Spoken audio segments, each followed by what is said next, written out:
Shalom, hari ini kita akan renungkan surat Efesus pasal 4 ayat 25 sampai pasal 5 ayat 5. Dan sudah dibagi dua paragraf. Paragraf yang pertama, pasal 4 ayat 25 sampai 32. Baiklah melakukan pekerjaan yang baik. Janganlah kamu mendukakan Roh Kudus Allah. Paragraf yang kedua, pasal 5 ayat 1 sampai 6. Jadilah penurut-penurut Allah, hiduplah di dalam kasih. Kesimpulan hari ini, kita harus membuang dusta dan hanya berkata benar. Segala kepahitan, kegeraman, kemarahan, pertikaian, mendukakan Roh Kudus. Orang percaya harus melakukan di dalam kasih. Sepertinya Kristus Yesus juga telah mengasihi kita dan telah menyerahkan dirinya untuk kita. Untuk hidup demikian ini, kita harus menjaga mulut, percabulan, lupa-lupa kecemaran atau keserakan, disebut saja pun tidak boleh di antara kita. Perkataan yang kotor, yang kosong, atau yang sembarangan pun juga tidak boleh. Semua orang percaya harus berkata ucapan syukur. Ajaran tentang Allahnya. Pertama, Allah telah memeteraikan kita menjelang hari penyelamatan dengan Roh-Nya. Kedua, Allah telah mengampuni kita di dalam Kristus. Ketiga, Kristus Yesus telah mengasihi kita dan telah menyerahkan dirinya untuk kita sebagai persembahan dan kurban yang harum bagi Allah. Ajaran tentang manusianya. Pertama, jangan dusta dan berkata benar seorang kepada yang lain.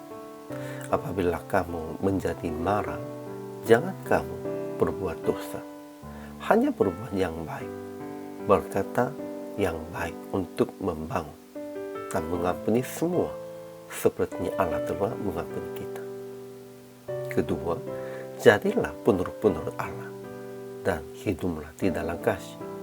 Percabulan dan lupa-lupa kecemaran atau keserakan disebut saja pun jangan di antara kita. Tetapi sebaliknya, ucapkanlah syukur.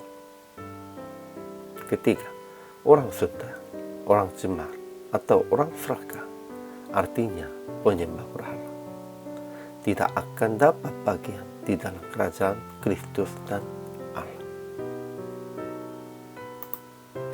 Jadi aplikasi hari ini, pertama, jangan dusta kepada siapapun dan tentang hal apapun. Hanya katakan yang benar. Kata-kata kotor, kata-kata dusta tidak boleh kepada orang yang dikenal manusia barunya.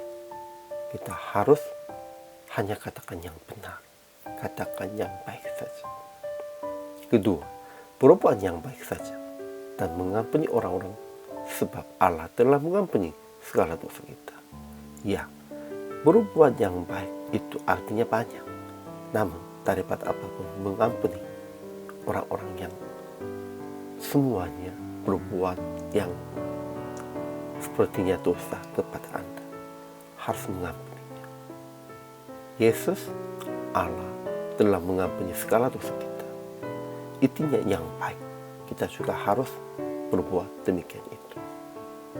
Ketiga, janganlah mulut dan perkataan Anda dari percabulan, lupa-lupa kecemaran, atau keserakaan, dan hanya mengucapkan syukur dan memberkati orang lain. Dari mulut kita harus mengucapkannya syukur dan memberkati orang lainnya. Kata-kata memberkati, kata-kata mengucap syukur, inilah layak di mulut orang percaya.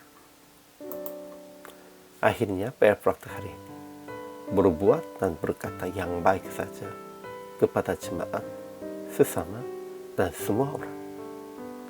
Sepertinya penurut Kristus yang mengasihi kita dan telah menyerahkan dirinya untuk kita. Ya, Yesus Kristus telah mengasihi kita dan menyerahkan dirinya untuk kita. Kalau kita sudah menjadi penurut Kristus, kita juga harus mengasihi semua orang dan menyerahkan dirinya untuk mereka dengan berbuat yang baik, berkata yang baik. Inilah orang percaya dan hamba Tuhan. Hari ini juga selama melayani, Tuhan Yesus memberkati.